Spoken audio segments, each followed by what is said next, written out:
కొట్టండి, మర్చిపోకండి. నమస్కారం. ఈరోజు నేను శనగపప్పు కొబ్బరికాయ పచ్చడి చేస్తున్నాను. ఇది so beautiful, so elegant. Just అనుకుండా కొబ్బరికాయ ముక్కలు చేసి గ్రైండ్ చేసుకోవాలి.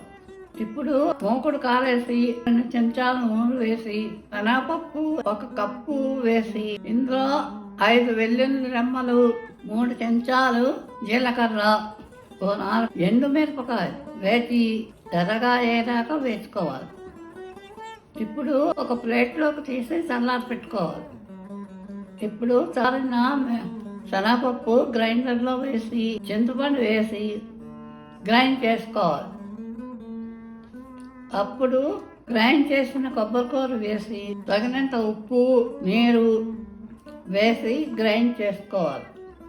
పోపుకి వేడి నూనెలో మినపప్పు, ఆవాలు, ఎండుమిరపకాయలు, కరివేపాకు వేసి వేసుకోవాలి.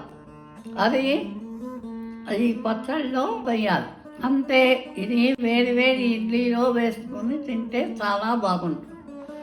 మీరు చేసుకొని చూడండి, ఎలా ఉందో చెప్పండి. ఈ వీడియోని లైక్ చేయండి, షేర్ చేయండి, సబ్స్క్రైబ్ చేయండి, గంట కొట్టండి.